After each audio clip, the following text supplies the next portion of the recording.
പള്ളി ഉണ്ടാക്കുന്ന ആരോ ഞങ്ങൾ കൂട്ടി പ്രസംഗിച്ചപ്പോ ഒരാൾ പറഞ്ഞു, ഈ മുടിക്ക് വേണ്ടി പ്രത്യേകമായി പള്ളി ഉണ്ടാക്കൽ എവിടെ ഉണ്ടായിട്ടില്ല, അങ്ങനെ ഒരു സംഭവം ഇല്ല എന്ന് പറഞ്ഞപ്പോ അതിന് മറുപടി പറയുന്നത് എന്താന്ന് വെച്ചാല്, കേൾക്ക്, മുടി ഉണ്ടാക്കാനല്ല പോലും പള്ളി. ഒരേ ശ്വാസത്തിൽ രണ്ടും പറയുന്നു.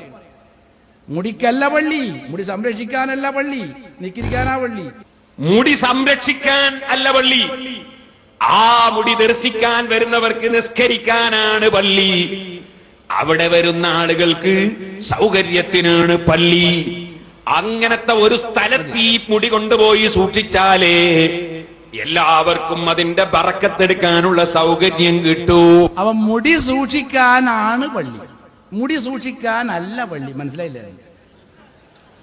മുടി സംരക്ഷിക്കാനല്ല പള്ളി, മുടി കാണാൻ വരുന്നവർക്ക് വേണ്ടി നിസ്കരിക്കാനാണ് പള്ളി എന്ന് പറയുന്നു.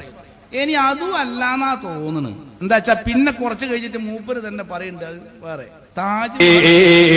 ഇവിടെ നേരത്തെ മരിച്ചുപോയ ഒരു രാജ്ഞിയുടെ പേരിൽ ഒരു വലിയ താജ്മഹൽ നിർമ്മിച്ചപ്പോ ആ നിർമ്മിച്ച രാജാവ് മരണപ്പെട്ടു പോയി. കാലം കുറെ കഴിഞ്ഞെങ്കിലും ഇന്നും ഇന്ത്യ രാജ്യത്തിന് അഭിമാനമാണ്, ഇന്ത്യക്ക് മുതൽക്കൂട്ടാണ്, ഇന്ത്യ രാജ്യത്തിനത് ഏറ്റവും വലിയ മുതൽക്കൂട്ടാണ്.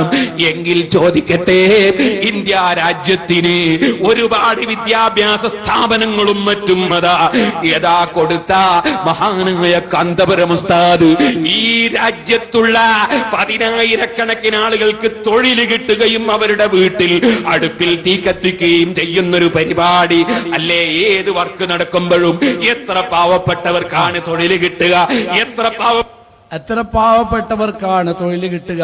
അതിനു വേണ്ടിയാണ് ഈ പള്ളി ഉണ്ടാക്കുന്നത്.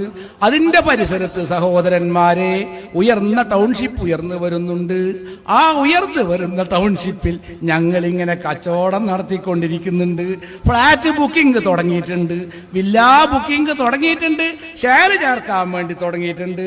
അങ്ങനെ ഏക്കർ കണക്കിന് തലത്ത് ഞങ്ങൾ ഇങ്ങനെ ബിസിനസ് ഉണ്ടാക്കുന്നതിന് നിങ്ങൾക്ക് എന്താണ് സഹോദരന്മാരെ? നിങ്ങൾക്ക് എന്താ അതുകൊണ്ട് എന്നാ ചോദിക്കുന്നത്. ഞങ്ങൾക്ക് എന്താ അതുകൊണ്ട്? ഇങ്ങനെ വരുന്നുണ്ട്. അങ്ങനെ വന്നാൽ അവിടെ മുടി വെച്ചാൽ ആ സനതൊന്നുമില്ലാത്ത മുടിയാണെന്നറിഞ്ഞുകൊണ്ടാണെങ്കിലും വെച്ചാൽ ഇതൊന്നും അറിയാത്ത കുറെ പൊട്ടന്മാര് പല ഭാഗത്തു നിന്നും വരുമല്ലോ.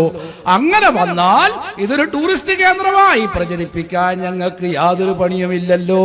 അങ്ങനെ പ്രചരിപ്പിച്ചു കഴിഞ്ഞാൽ ദിവസം വരുന്ന 25,000 ആള്, ആയിരക്കണക്കിന് ആളുകൾ ഈ പണ്ടാരത്തിൽ പൈസ ഇട്ടാൽ ദിവസവും പിരിവിന് പിന്നെ വല്ലതും ചിന്തിക്കാനുണ്ടോ?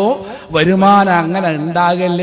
അങ്ങനെ ഞങ്ങൾക്ക് സ്ഥിരം വരുമാനം ഉണ്ടാക്കുന്നതിന് നിങ്ങൾക്ക് എന്താണെന്ന് നിന്ന് തന്നാല് അതിനല്ലേ ഞങ്ങൾ ഐക്യമൊക്കെ പറഞ്ഞ് നടന്നത്.